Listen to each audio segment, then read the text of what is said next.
विद्यार्थ्यांनो, माध्यमिक शिक्षण विभाग जिल्हा परिषद सोलापूर यांच्या वतीने इयत्ता 10वी विषय विज्ञान व तंत्रज्ञान भाग 2 या विषयाचा पाठ तुमच्या समोर मी घेत आहे. प्रकरण क्रमांक 10. प्रकरणाचं नाव आहे अवकाश मोहिमा, स्पेस मिशन. चला तर विद्यार्थ्यांनो, आपण या पाठाचा अधिक विस्ताराने अभ्यास करूया. विद्यार्थ्यांनो, माननीय शिक्षण संचालक यांच्या शाळा बंद पण शिक्षण सुरू या उपक्रमाअंतर्गत माननीय सोलापूर जिल्हा मुख्य कार्यकारी अधिकारी यांच्या प्रेरणेने सोलापूर जिल्हा माध्यमिक शिक्षण विभाग, सोलापूर जिल्हा मुख्याध्यापक संघ व सोलापूर जिल्हा विज्ञान अध्यापक मंडळ यांच्या सहकार्याने सहस्राजू शैक्षणिक संस्थेचे अध्यक्ष माननीय श्री बलभीम शाह कोल्हापुरे सर, सहस्राजू शैक्षणिक संकुल शालेय समितीचे अध्यक्ष माननीय श्री गुलाबचंद विश्वनाथ बारड साहेब व प्रशालेचे मुख्याध्यापक श्री भगवंत उमदीकर सर यांच्या मार्गदर्शनाने मी हा पाठ तुमच्या समोर सादर करताना मला प्रचंड आनंद होत आहे. तर चला तर विद्यार्थ्यांनो, आपण या पाठाविषयी अधिक जाणून घेऊया.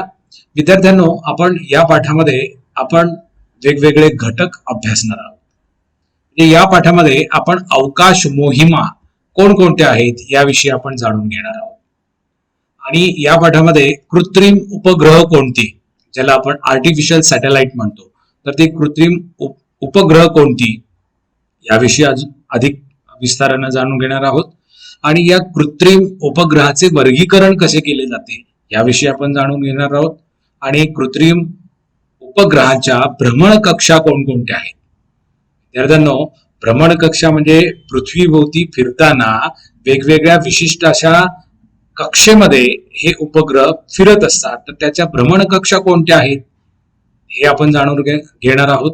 आणि उपग्रह प्रक्षेपक, ज्याला आपण पुढे बघणार आहोत की याला आपण सॅटेलाइट लॉन्चर म्हणतो, उपग्रह प्रक्षेपक हे आपण बघणार आहोत. आणि पृथ्वीपासून दूर गेलेल्या अवकाश मोहिमा याविषयी आपण अधिक जाणून घेणार आहोत.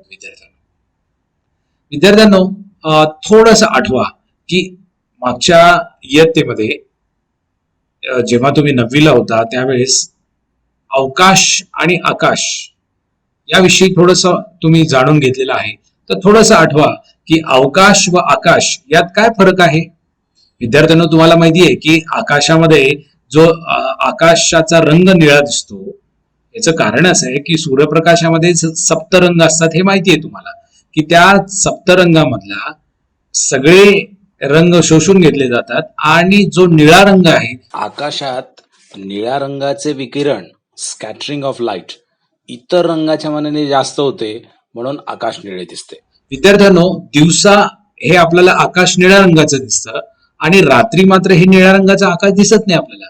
निरभ्र रात्री मोकळ्या जागेवरून आपण आभाळाकडे पाहिले तर काळ्या रंगाच्या पार्श्वभूमीवर अनेक चांदण्या दिसतात. पृथ्वीच्या वातावरणाचा व त्याही पलीकडे नुसत्या डोळ्यांनी पृथ्वीवरून दिसू शकणारा व छटाच्या स्वरूपात भासणारा भाग म्हणजेच आकाश होय. विद्यार्थ्यांनो, आकाशस्थ गोलांच्या म्हणजे तारे, ग्रह इत्यादी दरम्यान असलेली पोकळीच्या स्वरूपातील सलग जागा म्हणजे अवकाश होय. यात वायू व धूलिकण असू शकतात. अवकाशात ताऱ्यांचे असंख्य समूह तयार झाले आहेत. मला सांगा, उपग्रह म्हणजे काय.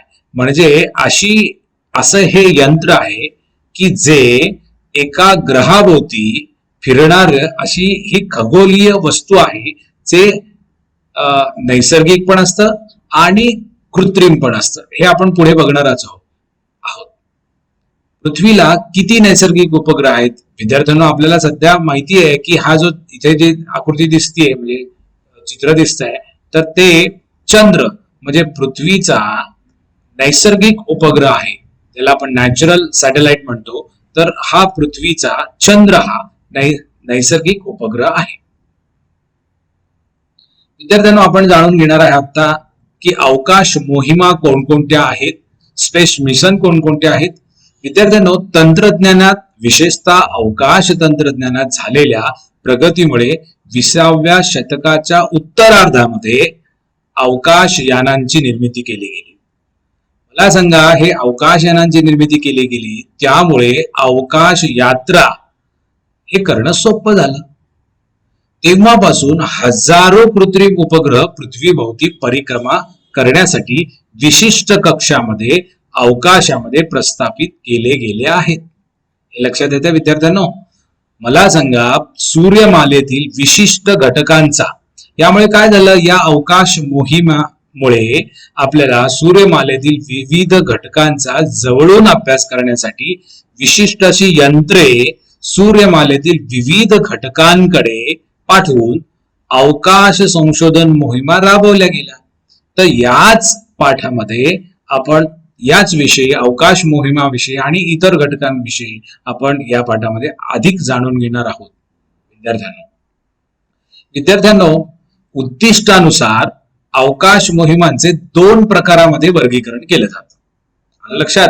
तर पहिलं जे वर्गीकरण आहे, कृत्रिम उपग्रह पृथ्वीच्या कक्षेत प्रस्थापित करून विविध संशोधन करणे, म्हणजे तिथलं तापमान काय आहे, तिथल्या वेगवेगळ्या प्रकाशाचा प्रकाश किरण कशा पद्धतीने प्रवास करतो, वेगवेगळे तिथले जे पॅरामीटर्स आहेत, वेगवेगळे घटक आहेत, त्याविषयी आपण संशोधन करणं व तसेच उपग्रहांचा आपल्या जीवनोपयोगी गोष्टीसाठी उपयोग करून घेणं. म्हणजे मला सांगा, आपण मोबाईलचा वापर करतो की नाही, म्हणजे आपण आपलं जीवन सुखकर केलंय, आपण इतरांना आपण मेसेज पाठवतो, आपण फोन करतो, म्हणजे आपले जे जवळचे आहेत त्यांना आपण फोन करतो, सगळ्यांना म्हणजे याचा फायदा आहे ना. म्हणजे आपल्या जीवनामध्ये आपल्याला या तंत्रज्ञानाचा आपण उपयोग करून घेतो. म्हणजे या कृत्रिम उपग्रहाचा आपल्याला विशिष्ट कक्षेमध्ये प्रस्थापित करून मग संशोधन करणं आणि त्याच्या आपल्या जीवनामध्ये अनेक गोष्टीचा उपयोग करून घेणं हे एक उद्दिष्ट असतं.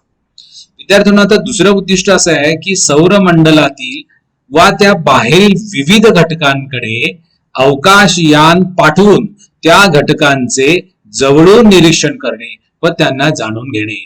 म्हणजे आपण चंद्रावर चांद्र मोहीम राबवली की नाही, म्हणजे अशा ग्रहांच्या तिथे जाऊन, जवळ जाऊन त्यांचं निरीक्षण करणं आणि तिथे विविध घटकांचा अभ्यास करणं हे दुसरं उद्दिष्ट आहे. विद्यार्थ्यांनो, तुम्हाला माहितीये का की अवकाशयानातून, लक्षात येते का, अवकाशात सर्वप्रथम जाणारा जो मानव असेल तो रशियाचा युरी गागारिन हा होता. इथं दिसतंय बघा, हे युरी गागारिन.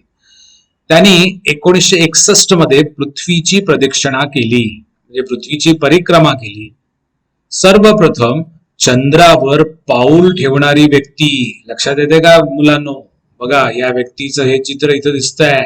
हा महान व्यक्ती 1969 मध्ये नील आर्मस्ट्रॉंग, अमेरिकेचे हे होते, तर त्यांनी सर्वप्रथम चंद्रावर पाऊल ठेवलं. किती अभिमानाची गोष्ट आहे की मनुष्याचं पहिलं पाऊल चंद्रावर पडलं ते 1969 मध्ये. आणि त्यानंतर आपल्या भारताचं पण असं अभिमानाची गोष्ट आहे विद्यार्थ्यांनो. भारताच्या राकेश शर्मा यांनी सन 1984 मध्ये रशियाच्या अवकाशयानातून पृथ्वीच्या परिक्रमा केल्या. लक्षात येते? तर नुसतेच राकेश शर्मा हे भारताकडून पहिलं जे अवकाशामध्ये अवकाश मोहीम राबवली त्याच्यामध्ये हे पहिलं नाव येते राकेश शर्मा यांचं. आणि आपल्या भारतीय वंशाचे जे सुनीता विल्यम्स आहे आणि कल्पना चावला यांनीही नासा, जे अमेरिकेमध्ये NASA national aeronautics and space administration या संस्थेच्या अवकाशयानातून अवकाश भ्रमण केले. विद्यार्थ्यांनो, हे लक्षात ठेवा. सुनीता विल्यम्स आणि कल्पना चावला यांच्याविषयी अधिक माहिती देखील तुम्ही जाणून घेऊ शकता. विद्यार्थ्यांना थोडं असं आठवता येईल का तुम्हाला की कृत्रिम उपग्रहाद्वारे कोणकोणत्या प्रकारची दुर्बिणे पृथ्वीच्या परिक्रमा करत असतात? थोडंसं आठवा. तर हबल टेलिस्कोप म्हणून आहे बघा, की हबल टेलिस्कोप जो अवकाशामध्ये सोडला तर असे हबल सारखे असे अनेक दुर्बिणी पृथ्वीच्या परिक्रमा करण्यासाठी सोडतात. म्हणजे काय, हे अवकाशामध्ये झेपावल्यानंतर तर अनेक गोष्टींचं अवलोकन करणे, निरीक्षण करणे, माहिती संग्रहित करणे, माहिती पृथ्वीकडे पाठवणे, हे अनेक प्रकारचं उद्दिष्ट या दुर्बिणीच्या माध्यमातून आपण घेत असतो. पण त्यांना अवकाशात ठेवणे का आवश्यक असते? आता मी म्हणालो प्रमाणे त्यांच्याकडून, या टेलिस्कोप कडून, दुर्बिणीकडून आपल्याला अनेक महत्वाची माहिती मिळवायची असते. म्हणजे माणसाचं कसं असतं की ज्ञान जेवढं मिळवण्यासाठी ज्ञानाची भूक त्याची जास्त असते, आणि हे जे अज्ञान असतं की जे आपल्याला माहिती नाही आहे ते जाणून घेण्यासाठी आपण सतत प्रयत्नशील असतो. म्हणजे त्यामुळे हे जाणून घेण्यासाठी, माहिती मिळवण्यासाठी आपण या दुर्बिणीला आपण अवकाशात ठेवणे आवश्यक असते. त्यानंतर विद्यार्थ्यांना सांगा पाहू, तुमच्या भ्रमणध्वनीमध्ये म्हणजे मोबाईल मध्ये सिग्नल कुठून मिळतो? मला सांगा, हा जो सिग्नल मिळतो तुम्हाला, हे जे वेगवेगळे उपग्रह आपण या अवकाशामध्ये सोडलेले असतो, तर त्या उपग्रहाच्या माध्यमातून आपल्याला सिग्नल मिळतो. म्हणजे तुमच्या घराजवळ तुम्ही बघितलं असेल की हा मनोरा मोबाईल टॉवर असतो, तर त्या मोबाईल टॉवरला सिग्नल कुठून मिळतो? उपग्रहाकडून मिळतो. त्यानंतर विद्यार्थ्यांनो, दूरचित्रवाणीचे कार्यक्रम तुमच्या दूरचित्रवाणी संचात म्हणजे टेलिव्हिजन सेटमध्ये कसे येतात? विद्यार्थ्यांनो, याचंही उत्तर असं आहे की बाबा, हे जे वेगवेगळे उपग्रह आपण अवकाशामध्ये सोडतो त्याचं वेगवेगळं उद्दिष्ट असतं. दूरदर्शन संचालक देखील सिग्नल या उपग्रहामधून, जे कृत्रिम उपग्रह असतं, तर त्या उपग्रहाच्या माध्यमातून आपल्याला हे दूरचित्रवाणीला देखील संदेश किंवा सिग्नल मिळत असतं. आणखी लक्षात ठेवा की तुम्ही जे वृत्तपत्रामध्ये वेगवेगळ्या आपल्या देशातील मान्सूनच्या ढगांची स्थिती कशी आहे, म्हणजे आज पाऊस पडणार आहे किंवा आज आकाश निरभ्र राहणार आहे, कोरडं राहणार आहे, तर याची माहिती तुम्हाला कुठून मिळते किंवा ती चित्र तुम्ही कसे पाहता? तर याचंही उत्तर असं आहे की जे उपग्रह आपण अवकाशामध्ये सोडतो, तर त्या वेगवेगळ्या उद्दिष्टानुसार सोडलेल्या उपग्रहामुळे आपण ती माहिती मिळवू शकतो. विद्यार्थ्यांनो, मग याची गरज काय, महत्व काय, अवकाश मोहिमांची गरज काय असेल? काय वाटतं तुम्हाला? आणि त्याचं महत्व काय असेल? विद्यार्थ्यांनो, तुम्हाला सांगू का की अंतराळ मोहिमाद्वारे प्रक्षेपित केले गेलेल्या कृत्रिम उपग्रहामुळे आज जग हे वैश्विक खेडे झालेले आहे. विद्यार्थ्यांनो, जगातील अनेक देशांनी हे कृत्रिम उपग्रह, ज्याला आपण आर्टिफिशियल सॅटेलाइट म्हणतो, तर ते हे कृत्रिम उपग्रह वेगवेगळ्या कारणांसाठी, वेगवेगळं उद्दिष्ट साध्य करण्यासाठी हे जगामध्ये सगळ्या देशांमध्ये स्पर्धा चालू आहे. विद्यार्थ्यांनो, म्हणजे हे एक प्रकारचं वैश्विक खेडे झालेलं आहे. आणि मला सांगा, आपण क्षणार्धात या उपग्रहामुळे काय होतं, या अवकाश मोहिमांमुळे आपल्याला क्षणार्धात जगातील कोणत्याही भागात असलेली व्यक्तीशी आपण संपर्क साधू शकतो. बघा, आपण वेब कॅमेराच्या माध्यमातून अमेरिकेमध्ये असलेले आपले जे बंधू भगिनी असतील किंवा आपले जे रिलेटिव्ह असतील, नातलग असतील, तर त्यांच्याशी आपण संवाद साधू शकतो. आपण डायरेक्टली लाईव्ह बोलू शकतो. म्हणजे अवकाश मोहिमा हे करण्यामागे उपग्रह आपण तिथे प्रक्षेपित करतो आणि त्यांच्या माध्यमातून आपलं जीवन काय करतो रे विद्यार्थ्यांनो, सुखकर करण्याची गरज आपल्याला आहे. म्हणून आपण या मोहिमांची आखणी करत असतो. घर बसल्या जगभरातील माहिती प्राप्त करू शकतो. किती सोपं झालंय विद्यार्थ्यांनो. आपण आपल्या हातामध्ये जो मोबाईल आहे आणि जे इंटरनेट आणि या वेगवेगळ्या माध्यमातून आपण घर बसल्या कोणतीही माहिती आपण काय करू शकतो, ऍक्सेस करू शकतो, माहिती घेऊ शकतो. विद्यार्थ्यांनो, हे तर वरदान ठरलंय की आंतरजालामुळे, ज्याला इंग्रजीमध्ये इंटरनेट म्हणतात, कुठलीही माहिती क्षणार्धात उपलब्ध होऊ शकते. बघा, तुम्ही गुगलमध्ये काहीही म्हणजे तुम्हाला अपेक्षित असलेला एखादा शब्द टाका, कीवर्ड टाका, लगेच ते काय करतं तुम्हाला माहितीये की गुगल हे एक सर्च इंजिन आहे आणि त्या माध्यमातून तुम्ही कोणतीही माहिती क्षणार्धात आपण उपलब्ध करून घेऊ शकतो आणि त्याचा वापर आपण दैनंदिन जीवनात करू शकतो. नैसर्गिक आपत्ती असेल किंवा लढाई, शत्रूच्या सैन्याची स्थिती असेल किंवा इथे जे चित्र दिसतंय बघा, भूगर्भातील खनिज पदार्थांचा साठा असेल, इत्यादी बाबतीत देखील माहिती आपण घेऊ शकतो या इंटरनेटच्या माध्यमातून. आता बघणार आहे विद्यार्थ्यांनो, नैसर्गिक उपग्रह आणि कृत्रिम उपग्रह म्हणजे काय किंवा याचा आपण कशा पद्धतीने आपण त्याचा उपयोग आपल्याला होतो.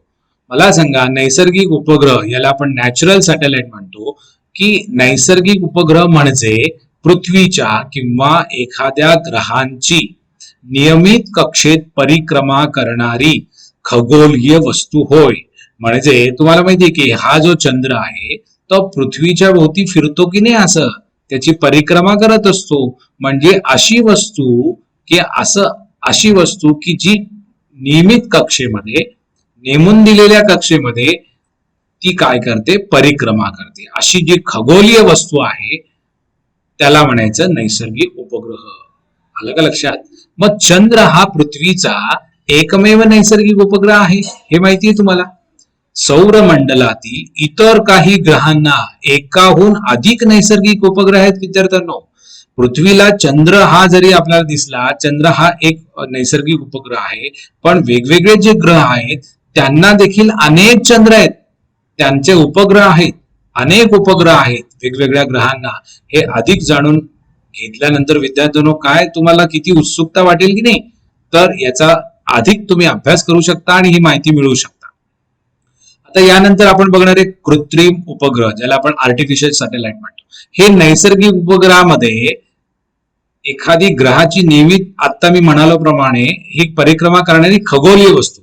पण आता मानव निर्मित जे उपग्रह असतं, ज्याला आपण कृत्रिम उपग्रह म्हणतो, त्याची व्याख्या अशी आहे की नैसर्गिक उपग्रहाप्रमाणेच एखादी मानव निर्मित यंत्र पृथ्वीच्या किंवा एखाद्या ग्रहाची नियमित कक्षेत परिक्रमा करीत असेल तर त्यास कृत्रिम उपग्रह म्हणतात. तुम्हाला माहिती आहे विद्यार्थ्यांनो की भारताने पण असे अनेक कृत्रिम उपग्रह कोणते सोडलेत हे आपण पुढे बघणारच आहे. लक्षात आलं हे कृत्रिम उपग्रह म्हणजे काय? पहा, पहिला कृत्रिम उपग्रह स्पुटनिक हा रशियाने 1957 साली अवकाशात पाठवला. बघा हे जे कृत्रिम उपग्रह आहे स्पुटनिक म्हणून, तर बघा त्याचे कसे अँटीना, त्याचे जे सौर पॅनल वगैरे आहेत, अशा पद्धतीने दिसणार हे रशियाचं पहिलं असं कृत्रिम उपग्रह आहे विद्यार्थ्यांनो, 1957 साली. हे उपग्रह सौर ऊर्जेचा वापरत असल्याने त्याच्या दोन्ही बाजूला पंखासारखे सौर पॅनल लागलेले असतात. म्हणजे मला सांगा, पृथ्वीवरून हे अवकाशात झेपल्यानंतर याला इंधन म्हणून काय वापरणार आहे आपण, तर सौर ऊर्जेचा वापर आपण या ठिकाणी विविध गोष्टी साध्य करण्यासाठी आपण सौर ऊर्जेचा वापर करणार आहे. त्यामुळे हे सोलार पॅनल त्याला लावलेले होते. पृथ्वीवरून येणारे संदेश ग्रहण करण्यासाठी व पृथ्वीकडे संदेश पाठवण्यासाठी उपकरणे बसवलेली असतात. याच्यामध्ये काही इक्विपमेंट बसवलेले असतात की पृथ्वीकडून या स्पुटनिककडे आणि स्पुटनिककडून आपल्याला पृथ्वीकडे माहिती मिळवण्यासाठी वेगवेगळी उपकरणे बसवलेली असतात. आलं लक्षात? विविध प्रकारची कार्य करण्यासाठी हे उपग्रह अवकाशात सोडण्यात येतात. त्यांच्या कार्यानुसार वेगवेगळं कार्य असतं त्याची वर्गवारी पुढील प्रमाणे केली आहे. पहा विद्यार्थ्यांनो, उपग्रहाचा प्रकार कोणता आहे बघा, उपग्रहाचे कार्य कोणते पहा, आणि भारताच्या उपग्रह मालिकांची व प्रक्षेपकांची नावे या ठिकाणी दिलेले असे 3 कॉलम केलेले आहेत. तर पहा, हवामान उपग्रह, ज्याला आपण वेदर सॅटेलाइट म्हणतो, याचं कार्य काय बघा, हवामानाचा अभ्यास आणि हवामानाचा अंदाज वर्तवणे. म्हणजे आज पाऊस पडणार आहे, आज ढगाळ वातावरण असणार आहे आणि आजचं कसं असणार आहे, हवामानाचा अंदाज कसा असणार आहे हे वर्तवण्यासाठी आपण हे वेदर सॅटेलाइट वापरतो. मग आपण हे सॅटेलाइट कोणतं सोडलं भारताने, की हे इनसॅट आणि जीसॅट असे हे 2 उपग्रह मालिकांची नावं आहेत. आणि त्यांना अवकाशात सोडण्यासाठी कोणतं आपण प्रक्षेपक वापरलं, ज्याला आपण सॅटेलाइट लॉन्चर म्हणतो, हे GSLV हे प्रक्षेपक आपण या हवामान उपग्रह सोडण्यासाठी वापरलं. पुढचं बघणार आहे आपण दळणवळण उपग्रह, याला आपण कम्युनिकेशन सॅटेलाइट म्हणतो.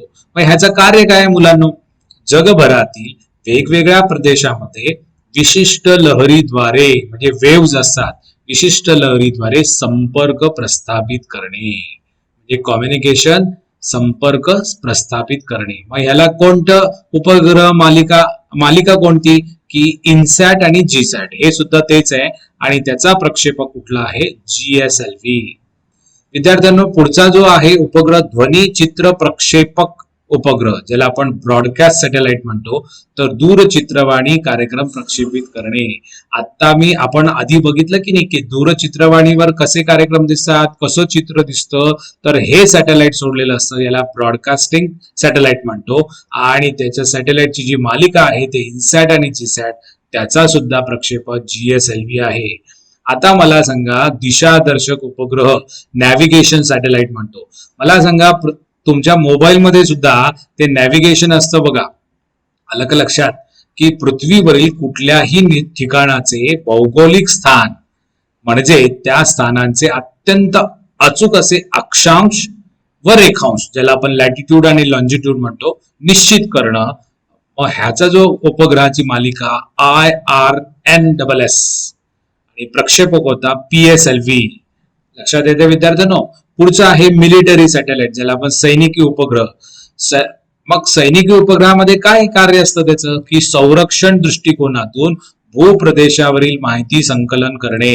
मला सांगा की जेव्हा भारताने वेगवेगळ्या म्हणजे जे युद्ध होतं की नाही वेगवेगळ्या देशांमध्ये, मग आपल्याला काय करावं लागतं, आपल्या देशाच्या सीमा संरक्षित करण्यासाठी आपण हे वेगवेगळे सॅटेलाइट आपण लॉन्च करत असतो, अवकाशामध्ये सोडत असतो, की जेणेकरून आपल्या देशाच्या सीमा संरक्षण करण्यासाठी आणि भूप्रदेशावरील माहिती काय हालचाली चालू आहेत याचं संकलन करणं आणि त्या दृष्टीने आपल्या भारताची म्हणा किंवा कुठल्याही देशाची सुरक्षितता निश्चित करणं, यासाठी हे सैनिकी उपग्रह सोडलेले असतात. त्यानंतर आपण पृथ्वी निरीक्षक उपग्रह बघणार आहे, अर्थ ऑब्झर्वेशन सॅटेलाइट. मग ह्याचं कार्य काय, पृथ्वीच्या पृष्ठभागावरील जंगले, वाळवंटे, सागर, समुद्र, ध्रुव प्रदेशावरील बर्फ यांचा अभ्यास, तसेच नैसर्गिक संसाधनांचा शोध आणि त्याचं व्यवस्थापन, महापूर, ज्वालामुखी उद्रेक अशा नैसर्गिक आपत्तीमध्ये निरीक्षण व मार्गदर्शन करणे. बघा, एवढं मोठं कार्य या अर्थ ऑब्झर्वेशन सॅटेलाइटच्या माध्यमातून होतं. मग ह्याची उपग्रह मालिका कुठली आहे रे, भारताने लॉन्च केली ती IRS. विद्यार्थ्यांना लक्षात येते. आणि याचा जो प्रक्षेपक आहे तो PSLV. आलं लक्षात विद्यार्थ्यांनो. आता आपण पुढे जायचं. ओके, मला सांगा आणखीन तुम्हाला अधिक माहिती घेण्यासाठी, तर आपण जी माहिती घेतो तर तुम्हाला आणखीन अधिक विस्तारानं माहिती मिळवण्यासाठी विद्यार्थ्यांनो तुम्ही एक म्हणजे संगणकावर तुम्ही एक PPT प्रेझेंटेशन करू शकाल का? भारताचे अंतराळ संशोधन क्षेत्रातील योगदान दाखवणारे संगणकीय सादरीकरण तयार करून वर्गात सादर करा.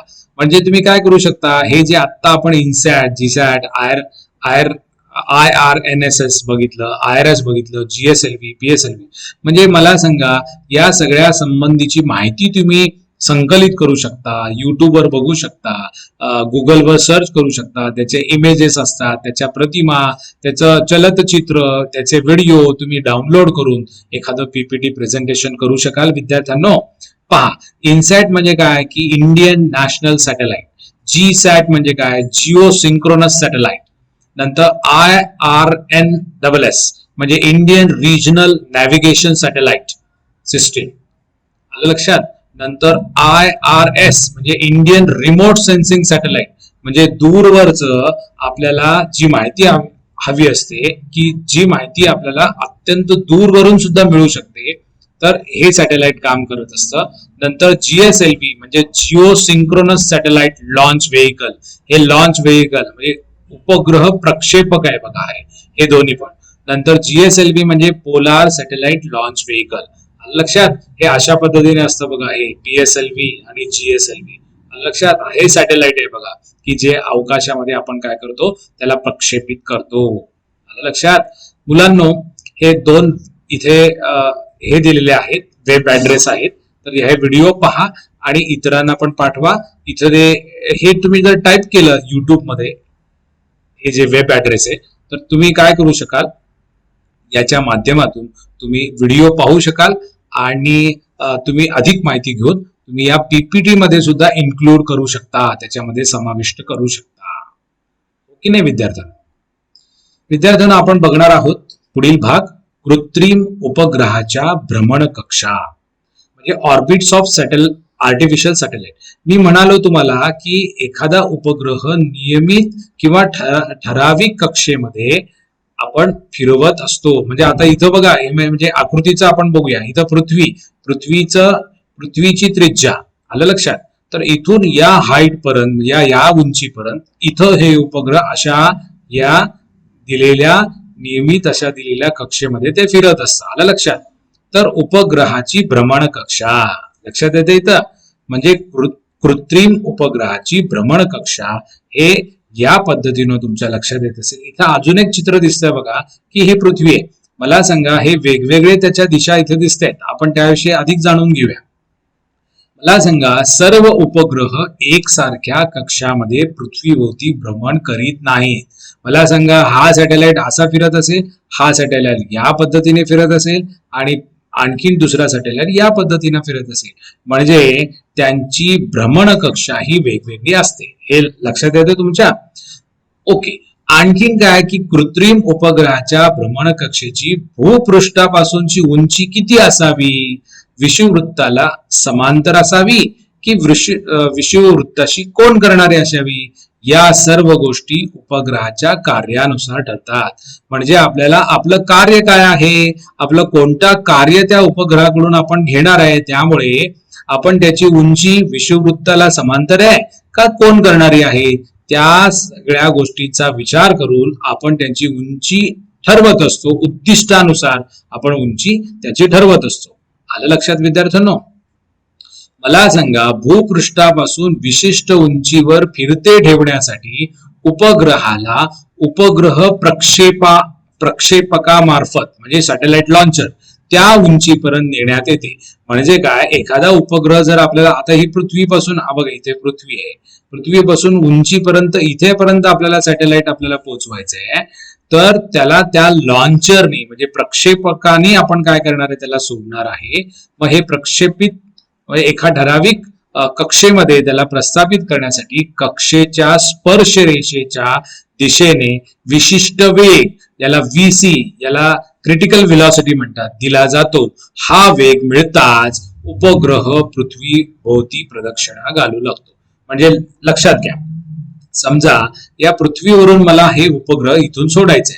मग ह्याला एक विशिष्ट वेगाने ह्याला असं खालून वर उचलावं लागेल आणि विशिष्ट वेगाने याला असं आपण फिरत ठेवावं लागेल. लक्षात येते का?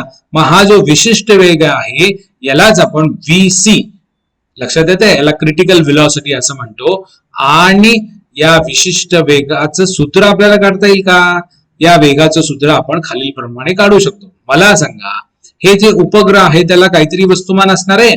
म्हणजे M जर वस्तुमान या उपग्रहाचा असेल तर पृथ्वीच्या केंद्रापासून त्याची उंची R उंचीवर व पृष्ठभागापासून H उंचीवर जर विशिष्ट वेग या चालीने परिभ्रमण करत असेल तर त्यावर कार्य करणारे अभिकेंद्री बल, म्हणजे त्याच्यावर एक प्रकारचा फोर्स त्याच्यावर प्रयुक्त होत असेल, म्हणजे बल प्रयुक्त होत असेल, तर ते अभिकेंद्री बल हे या सूत्राने आपण काढू शकतो.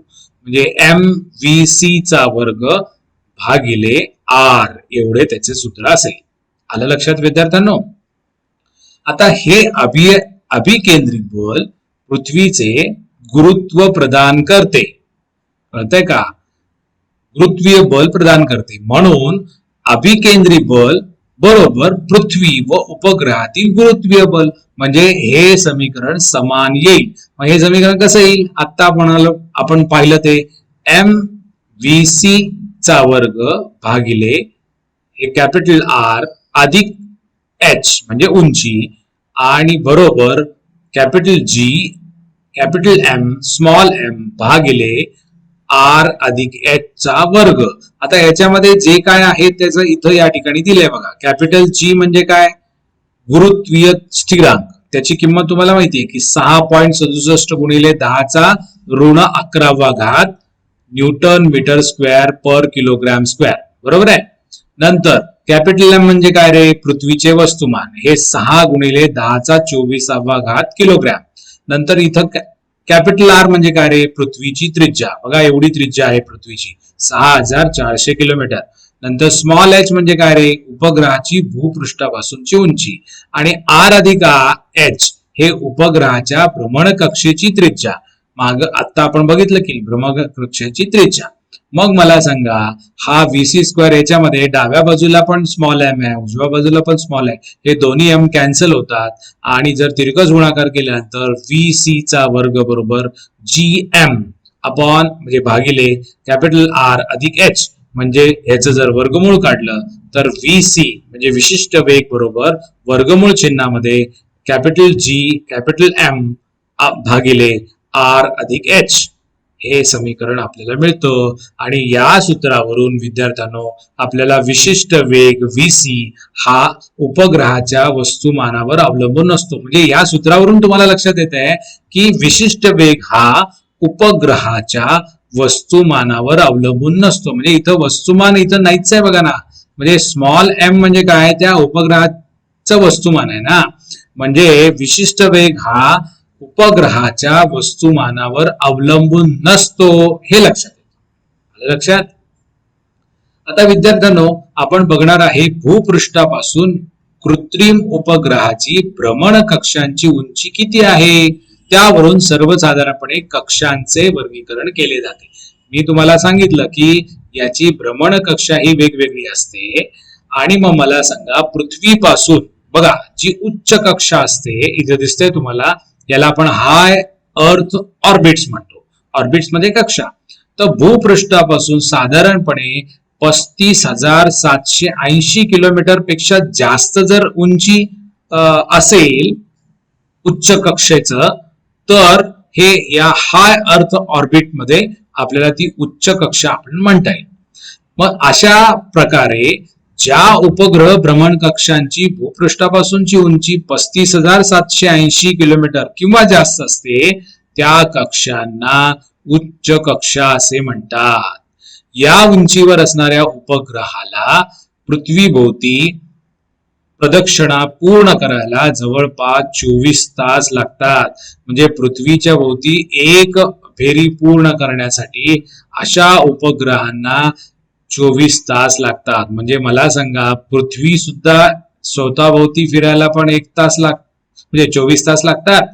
आणि या उपग्रहांना की ज्यांची उंची आता सांगितलं ना, म्हणजे पृथ्वीच्या पृष्ठभागापासून 35,780 किलोमीटर पेक्षा जास्त असते, तर यांना देखील त्यांच्या ती एक कक्षा पूर्ण करायला त्यांना 24 तास लागतात. मग मला सांगा, पृथ्वीला देखील स्वतःभोवती एक फेरी पूर्ण करण्यास 24 तास लागतात.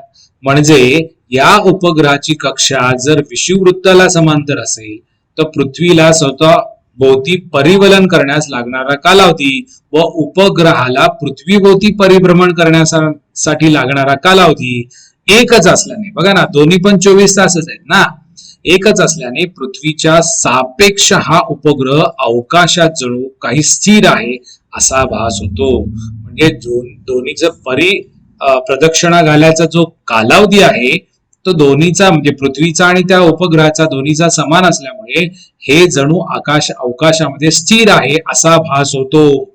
म्हणून अशा उपग्रहांना भूस्थिर उपग्रह, ज्याला आपण जिओसिंक्रोनस सॅटेलाइट असे म्हणतो. आलं लक्षात. मग या सॅटेलाइटचा उपयोग काय बाबा, एवढ्या उंचीवर आपण पाठवतो त्याला, आणि त्याचा उपयोग काय, मग हवामान शास्त्र म्हणजे हवामान बद्दल आपल्याला माहिती मिळू शकते. दूरध्वनी ज्याला आपण मोबाईल म्हणतो, म्हणजे इथून आपल्याला सिग्नल मिळतात विद्यार्थ्यांनो. दूरचित्रवाणी म्हणजे आपल्याला टेलिव्हिजन वरचे जे चित्र दिसतं, ऑडिओ व्हिडिओ दिसतं, तर या पद्धतीने. नंतर आकाशवाणी म्हणजे इव्हन आपल्याला रेडिओवरचे लहरी जे आहेत ते या सॅटेलाइटच्या माध्यमातून आपल्याला सिग्नल मिळत असतात. म्हणजे यांच्या संदेश वहनामध्ये या अशा प्रकारच्या उच्च कक्षा असलेल्या उपग्रहाच्या माध्यमातून आपल्याला यांचा उपयोग या ठिकाणी होतो. आता आपण बघणार आहे मध्यम कक्षा, मीडियम अर्थ ऑर्बिट. विद्यार्थ्यांनो लक्षात येते, भूपृष्ठापासून उंची 2000 किलोमीटर ते 35,780 किलोमीटर एवढी जर उंची असेल या दरम्यान, तर याला काय म्हणायचं रे विद्यार्थ्यांनो, मध्यम कक्षा, मीडियम अर्थ ऑर्बिट्स. मग वरील या भ्रमण कक्षांना मध्यम कक्षा म्हणतात. हे भूस्थिर उपग्रह हे विषुववृत्ताच्या अगदी वर परिभ्रमण करतात. म्हणजे विषुववृत्ताच्या वरच्या बाजूला हे काय करतात, परिभ्रमण करतात. त्यामुळे उत्तर किंवा दक्षिण ध्रुवीय प्रदेशांचा अभ्यास करण्यासाठी ते फारसे उपयोगी ठरत नाहीत. आलं लक्षात विद्यार्थ्यांनो? मग त्यासाठी मग ध्रुवीय प्रदेशावरून जाणाऱ्या लंब वर्तुळाकार मध्यम कक्षा वापरण्यात येतात. या कक्षांना ध्रुवीय कक्षा असे म्हणतात. आलं लक्षात? मग दिशादर्शक उपग्रह हे भूपृष्ठापासून जवळपास 20,200 किलोमीटर उंचीवर वर्तुळाकार कक्षेतून भ्रमण करत असतात. आलं लक्षात? आता आपण तिसरा भाग त्याच्यातला बघणार आहे, निम्न कक्षा म्हणजे लो अर्थ ऑर्बिट्स. यांची उंची किती असते बघा, भूपृष्ठापासून साधारणपणे 180 किलोमीटर ते 200 किलोमीटर एवढी उंची या दरम्यान असते. आलं लक्षात? आता शास्त्रीय प्रयोगासाठी अथवा हवामान अभ्यासासाठी वापरले जाणारे निम्न कक्षामध्ये भ्रमण करतात. या कक्षेमध्ये या प्रकारचे उपग्रह काय करत असतात, भ्रमण करत असतात. त्यांच्या कक्षांच्या उंचीनुसार जवळपास 90 मिनिटात त्यांचे एक परिभ्रमण पूर्ण होते. आलं लक्षात? इथे बघा, ही निम्न कक्षा आहे बघा, नंतर ही मध्यम कक्षा आहे बघा, आणि जे जास्त ज्याचे परिभ्रमण करणारी जी कक्षा आहे ती आहे उच्च कक्षा. म्हणजे विविध उपग्रहाच्या विविध कक्षा या तुम्हाला या चित्रामध्ये पाहायला मिळत आहे. मला सांगा, मग आंतरराष्ट्रीय अवकाश स्थानक ज्याला आपण इंटरनॅशनल स्पेस स्टेशन म्हणतो, हबल दुर्बीण हे सुद्धा याच प्रकारच्या कक्षामध्ये परिभ्रमण करत असतात. आलं का लक्षात? म्हणजे त्यांची उंची साधारणपणे 180 किलोमीटर ते 2000 किलोमीटर पृथ्वीच्या भूपृष्ठापासून असते. आलं लक्षात विद्यार्थ्यांनो? या पहिल्या भागामध्ये, माझ्या व्हिडिओच्या पहिल्या भागामध्ये आतापर्यंत विविध घटक आपण अभ्यासले आणि तुम्ही ते पूर्णपणे शांतपणे ऐकून घेतलात आणि त्याच्यावर मनन चिंतन करा आणि या पाठातील सर्व भाग बारकाईने अभ्यासा. व्हिडिओ काळजीपूर्वक पाहिलात. हा पार्ट 1 आहे आणि पुढील उर्वरित भाग आपण पार्ट 2 मध्ये, व्हिडिओ भाग 2 मध्ये आपण पाहूया. तोपर्यंत thank you very much. Thanks for watching. Thank you.